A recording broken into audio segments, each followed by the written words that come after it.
राम राम। सब भैया बहनी के पाए लागी।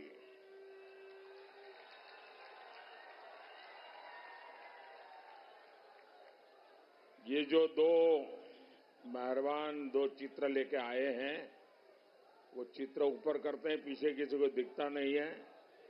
एसपी जी के लोग ये चित्र ले लें उनसे, और आप पीछे अपना आता पता लिख देना।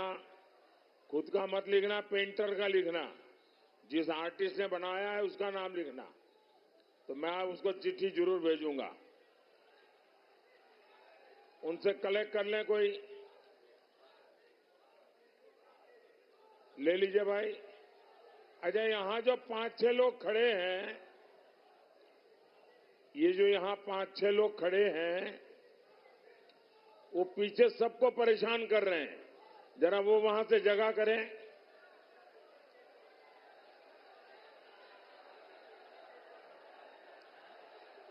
ये मैडम जो वीडियो उतार रही है, जरा आगे खड़े हो, जरा पीछे जाइए, ताकि पीछे वाले लोगों को परेशान कर रहे हैं आप।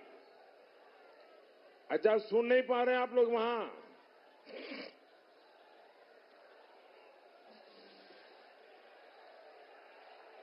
मैं आप दोनों बहनों को कह रहा हूं,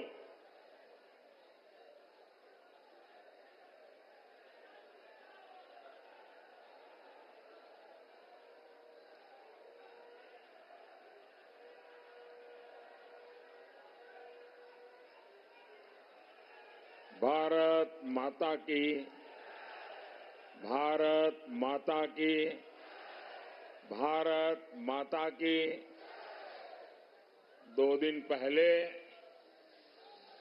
मैं बनारस में था।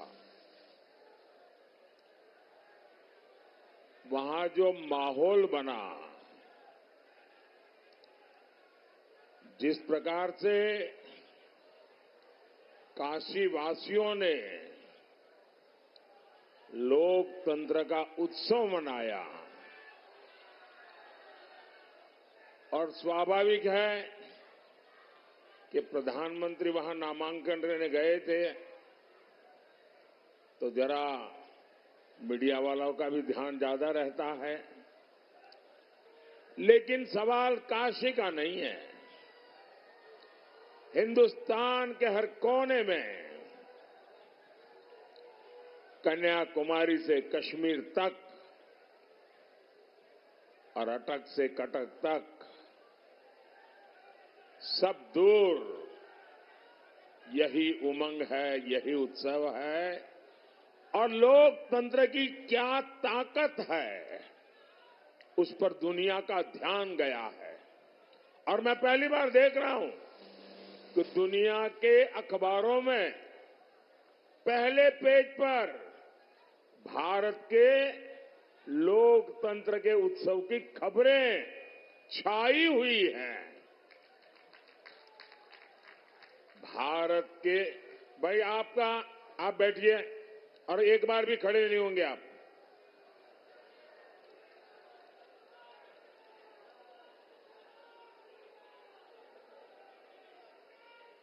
भारत की पहचान, भारत का माहात्म्य दुनिया के लिए भी कितना महत्व रखता है, इसका ये परिचय है। दुनिया देख रही है कि जनता जनार्दन का आशीर्वाद, भारतीय जनता पार्टी, एनडीए, हमारे सभी साथियों पर है। और जहां भी जाते हैं, एक ही स्वर सुनाई देता है, एक ही नारा गूंज रहा है, एक ही संकल्प चारों तरफ लेकर के लोग चल रहे हैं, और वो है फिर एक बार, फिर एक बार, फिर एक बार। भाई और बहनों, आखिर दुनिया को ये विश्वास कैसे है ये रातों रात तो नहीं हुआ है। दुनिया ये जन समर्थन देख रही है। आपका प्रेम और आपका आशीर्वाद, आपका स्नेह दुनिया को अचरज कर रहा है। दुनिया देख रही है कि भारत के लोगों को मोदी की गारंटी पर कितना भरोसा है।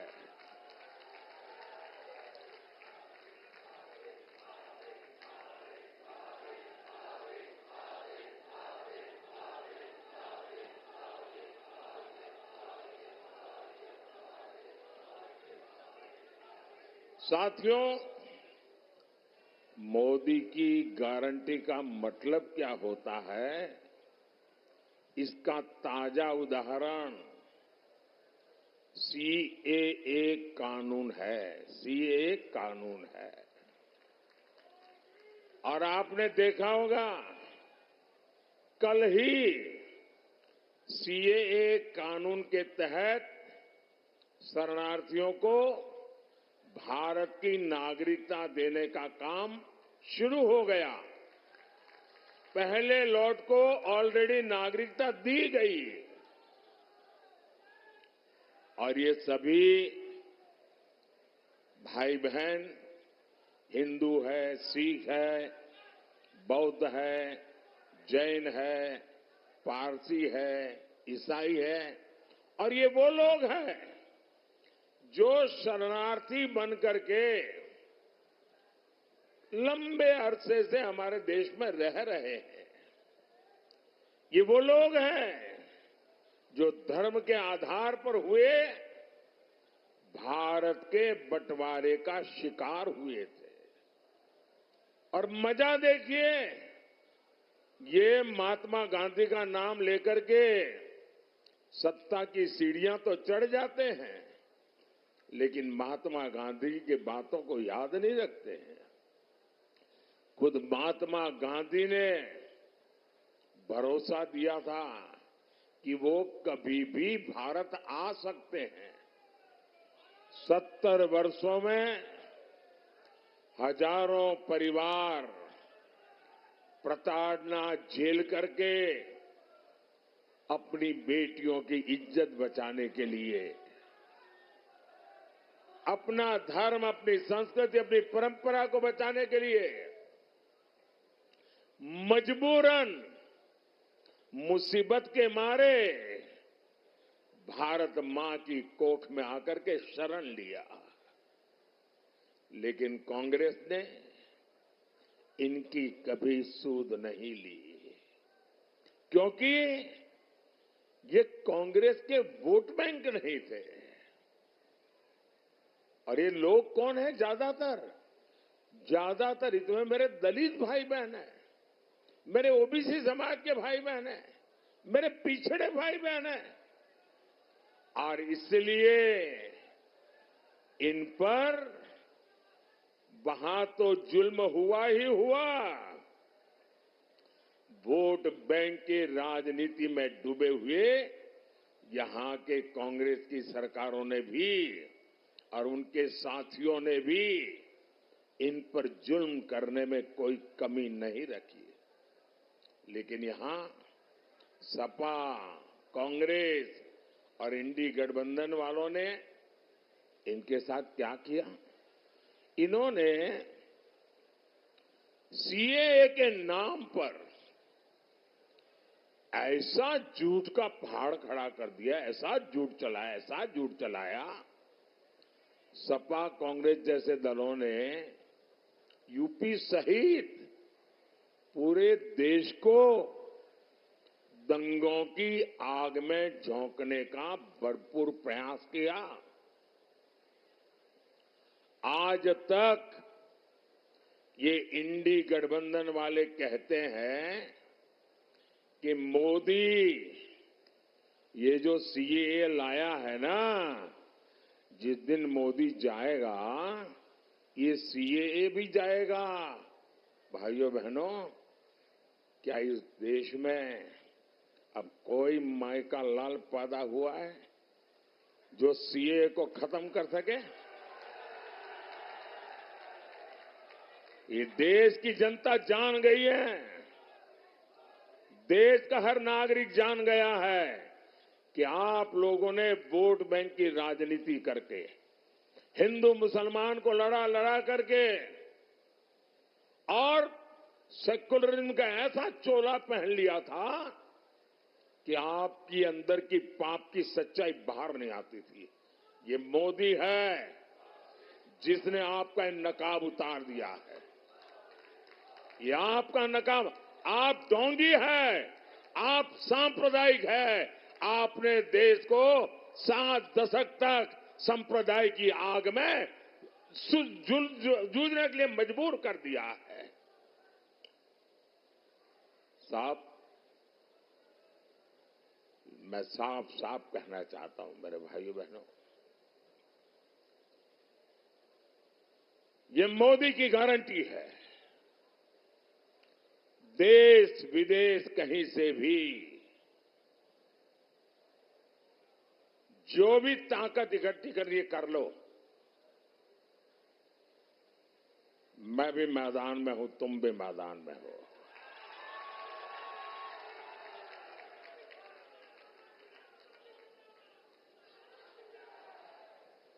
आप सीएए नहीं मिटा पाओगे। आने वाले कुछ महीनों में ही पश्चिम बंगाल से लेकर दिल्ली, पंजाब तक हजारों शरणार्थी परिवार मां भारती की गोद में रह रहे हैं, अनाथ की तरह रह रहे हैं। वो अब सम्मान के साथ रहेंगे, उनके पास उनकी एक पहचान होगी, वो मां भारती के बेटे कहने के हकदार हो जाएंगे। हमारे उत्तर प्रदेश में भी ऐसे लाखों परिवार बसे हुए हैं जी। साथियों, मोदी की एक और गारंटी आज कश्मीर में भी दिख रही है। पिछले 5-6 दशकों में कश्मीर देश के हर चुनाव का मुद्दा होता था। हर चुनाव में सभी दल कश्मीर के मुद्दे को भुनाते थे। आपने देखा होगा, ये हमारे विरोधी लोग हैं ना, उनकी बोलती बंद हो गई है, उनके मुंह पे ताला लग गया है और दबी जबान में उन इलाकों में जाकर के कहते हैं, अरे चिंता मत करो, ये मोदी भले कुछ भी चिल्लाता रहे, ये मोदी ने भले 370 हटाया, जैसा ही हमको मौका मिलेगा ना हम 370 भी वापस ले आएंगे। भाइयों बहनों, सवाल मोदी का नहीं है। जिस प्रकार से श्रीनगर में ये चौथे चरण के समय मतदान हुआ, भैया आपका प्यार मेरे सर आंखों पर, मुझे जरा बोलने दीजिए।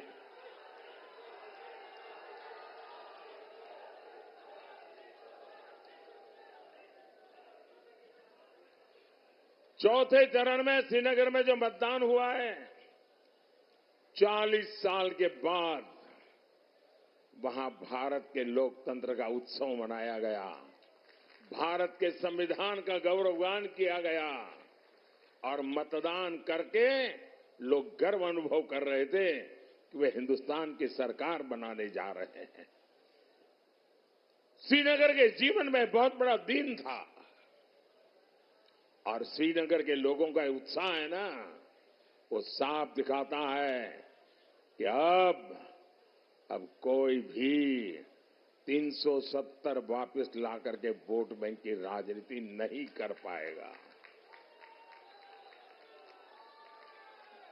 आजमगढ़ के, यूपी के हमारे सैनिक परिवारों की माताएं बहनें हमेशा चिंता में रहती थी, न जाने कब कश्मीर की धरती पर आतंक की धमाका कर दें, न जाने कब पत्थरबाजी हो जाए और न जाने कब बुरी खबर आ जाए, कोई ठिकाना नहीं था। लेकिन मोदी ने कश्मीर में शांति की गारंटी दी थी। मोदी ने 370 की दीवार गिरा दी, 370 की दीवार गिराई।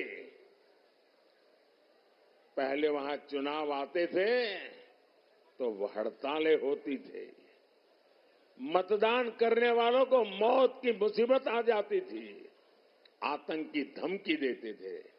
लेकिन इस बार श्रीनगर में पिछले अनेक चुनावों के रिकॉर्ड टूट गए भाइयों।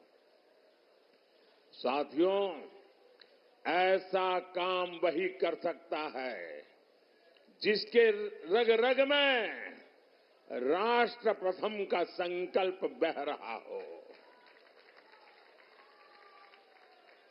आप याद करिए, 10 साल पहले देश में एक सामान्य व्यक्ति की सुरक्षा भगवान भरोसे होती थी।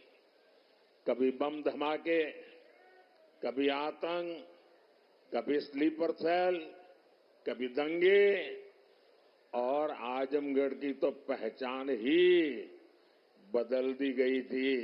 न जाने किस किस नाम से आजमगढ़ को बुलाया जाता था, कितना बदनाम करके छोड़ा था। देश में कहीं भी धमाके होते थे तो सबसे पहले लोगों का ध्यान आजमगढ़ की तरफ जाता था, लोग आजमगढ़ की चर्चा करते थे। और तब यहां समाजवादी पार्टी की सरकार आजमगढ़ की प्रतिष्ठा के लिए न कुछ सोचती थी न कुछ करती थी। तब सपा के शहजादे आतंक के समर्थन में दंगाइयों का सम्मान करते थे, धमाके करने वाले आतंकियों को छोड़ा जाता था, स्लीपर सेल्स को राजनीति का कवर दिया जाता था। इसी रवैये के कारण देश भर में आतंकवाद फला फूला, अनेक माताओं को अपने बच्चों को बर्बाद होते देखा। और इन लोगों का आज भी ऐसा ही रवैया है। भाइयों और बहनों, सपा कांग्रेस दल दो है, लेकिन दुकान एक ही है। ये झूठ का सामान बेचते हैं, ये तुष्टीकरण का, परिवारवाद का और भ्रष्टाचार का सामान बेचते हैं। अब ये लोग तुष्टीकरण की ट्रिपल डोज लेकर आए हैं। एक तरफ ये लोग पिछड़े, दलित, आदिवासी का आरक्षण छीनकर अपने वोट बैंक को देना चाहते हैं। दूसरी तरफ ये इंडी गठबंधन वाले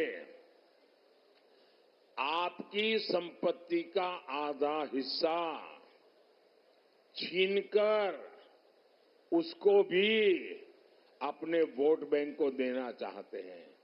और साथ ही ये लोग देश के बजट को भी बांटना चाहते हैं।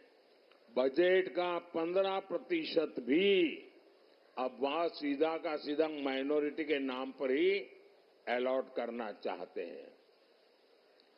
मैं आप सबको कहना चाहता हूं, देश की एकता के लिए, देश में सच्चे अर्थ में संविधान का सम्मान करने के लिए, देश में सच्चे अर्थ में बाबा साहब आंबेडकर की भावनाओं को जीने के लिए हमें ये भागला करो राज करने वालों से चौकन्ने रहने की जरूरत है। देश को आज सबसे ज्यादा एकता की जरूरत है। 70 साल तक उन्होंने हिंदू मुसलमान करते रहे। आओ एक बन करके चले, दुनिया में देश का नाम रोशन कर करके रहे।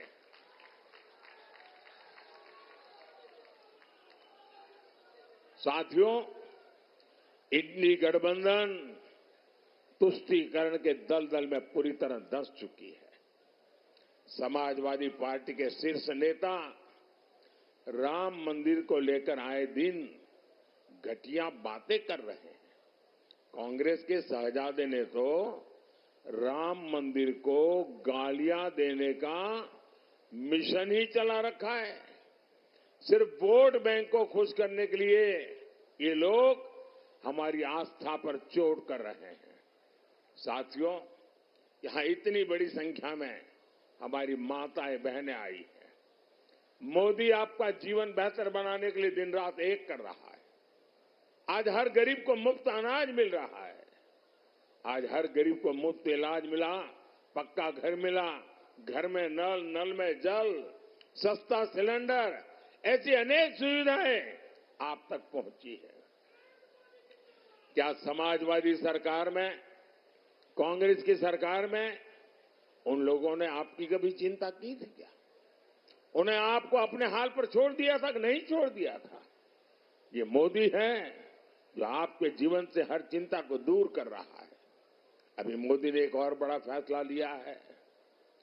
आपके घर में और यहां जितने लोग हैं, इन सबके काम आने वाला है। आप किस जात में पैदा हुए, किस बिरादरी में पैदा हुए, आप धनी हैं नहीं हैं, पढ़े लिखे हैं नहीं है, गांव में रहते हैं शहर, कुछ नहीं, सबके सब, क्योंकि मेरा तो मंत्र है सबका साथ सबका विकास। अब आपके घर में और आजकल हर परिवार में बुजुर्ग लोग होते ही होते हैं। माँ बाप, दादा दादी, चाचा चाची, नाना नानी, कोई न कोई बुजुर्ग होते हैं। और 70 साल के बाद छोटी मोटी कोई बीमारी भी होती है, दवाई का खर्चा भी होता है। अब जो बेटा या बेटी कमाते हैं, उनके मन में यही रहता है कि पिताजी की खिलाने पिलाने में तो कोई प्रॉब्लम नहीं है, लेकिन अगर दवाई का बोझ आ जाए तो बेटा बेटी चिंता में लग जाते हैं। अरे कैसे करेंगे भाई? उनके सामने प्रश्न होता है कि बच्चों का परवरिश करें कि बुजुर्गों की चिंता करें। जिम्मेवारी भी है, दोनों जिम्मेवारी है, लेकिन अब आपको चिंता करने की जरूरत नहीं है। ये चिंता ये आपका बेटा मोदी करेगा। 70 साल से ऊपर के आपके परिवार में जो भी लोग होंगे, उन सबकी बीमारी में इलाज के खर्च की जिम्मेवारी मोदी की। ये मोदी की गारंटी है। घुटने की दिक्कत हो, हार्ट की परेशानी हो, कोई भी बीमारी हो, हर बुजुर्ग का इलाज होगा और वो भी मुफ्त होगा। साथियों, मोदी ने एक और योजना शुरू की है। इसमें बिजली बिल 0 हो जाता है। बिजली बिल 0।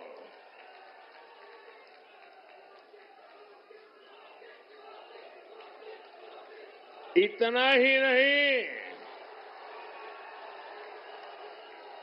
बिजली बिल तो 0 हो जाएगा, लेकिन बिजली इस्तेमाल करने वाला हीरो बन जाएगा। सिर्फ निरहुआ हीरो हो गया था नहीं, आप हीरो बन जाएंगे। इस योजना को मैं समझाता हूं और ऑलरेडी चालू कर दिया है मैंने। ऐसा नहीं कि 4 जून के बाद करूंगा, कर दिया। योजना का नाम है पीएम सूर्यघर मुफ्त बिजली योजना।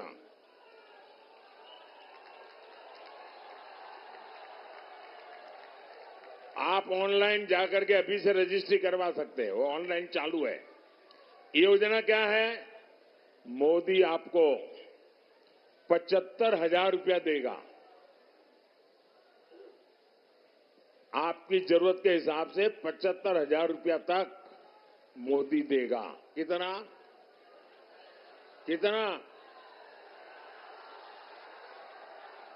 उसमें से आप घर पर सोलर पैनल लगाएंगे और जो सोलर की बिजली होगी उसका आप अपने परिवार के लिए उपयोग करेंगे और जो ज्यादा बिजली होगी वो योगी जी की सरकार खरीद लेगी।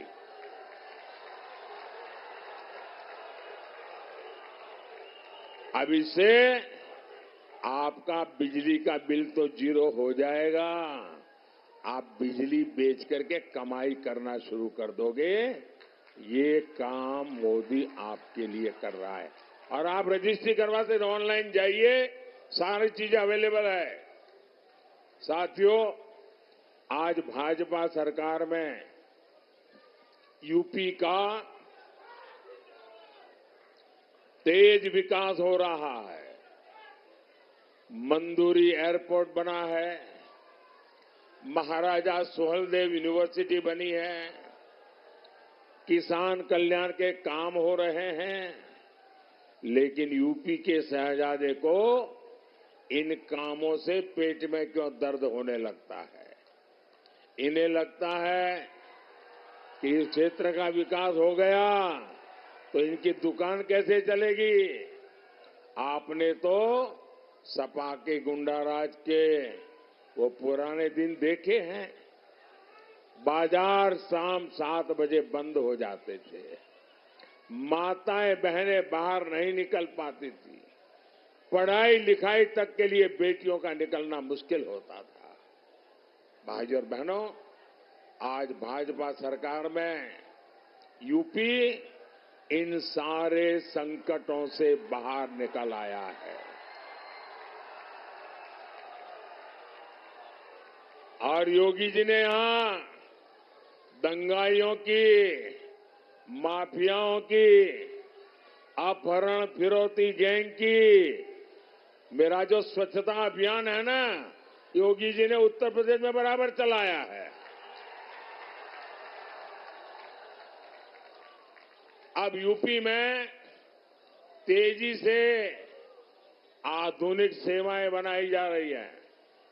मुबारकपुर का साड़ी उद्योग हो या फिर निजामाबाद के मिट्टी के बर्तन या फिर यहां का गुड़, ऐसे हर उत्पाद को दुनिया के बाजारों तक पहुंचाना हमारा लक्ष्य है। और इसलिए मैं वोकल फॉर लोकल के मंत्र को आगे बढ़ा रहा हूं। भाई और बहनों, आजमगढ़ को, पूर्वांचल को देश के विकास का इंजन बनाने के लिए आपका वोट बहुत महत्वपूर्ण है। अब उनका हाल देखिए। मैं अभी द्वारिका जी के दर्शन करने गया था। अंदर समुद्र के अंदर जाकर के मैंने भगवान श्री कृष्ण ने जो द्वारिका जी बनाया था, द्वारिका नगरी बनाई थी, वहां अपनी श्रद्धा अर्पित करने गया था। तो एक कांग्रेस वाले इसकी भी मजाक उड़ा रहे थे। और मजा यह है, ये बिहार में आरजेडी वाले और उत्तर प्रदेश में सपा वाले, उनके परिवार के जो मुखिया है वो अपने आप को यदुवंशी कहते हैं। अरे तुम कैसे आदिवासी हो यार? जिसके साथ बैठते हो वो तो भगवान श्री कृष्ण को गाली दे रहा है रे। और हम यदुवंश का महात्मा देखिए। अरे मध्य प्रदेश में वोट के लिए नहीं, हमारा मुख्यमंत्री है मोहन यादव। यदुवंश का महात्मा कौन समझता है वो आप जानते हैं। भाइयों बहनों, आपको लालगंज से हमारी बहन नीलम सोनकर को भारी, आगे रहिए। हाँ, नीलम सोनकर जी को भारी बहुमत देकर संसद भेजना है। और हां, अब तक आजमगढ़ वालन के पास भोजपुरी का साधक हो, सेवक हो, निर्वाह का तप और तपस्या आप लोगन के सामने है। परिवारवादी आपके वोट की कीमत नहीं समझ सकते। आप निर्भया जी को रिकॉर्ड वोटर से विजयी बनाकर वो रिकॉर्ड वोटों से जिताना। और दूसरा, बाकी हम तो बगल में बनारस में हुई है। मेरा एक और काम करिएगा, एक मतदान ज्यादा होना चाहिए। सुबह 10 बजे से पहले मतदान होना चाहिए। पुराने मत के सारे रिकॉर्ड तोड़ना चाहिए। हर पोलिंग बूथ जीतना चाहिए। करेंगे?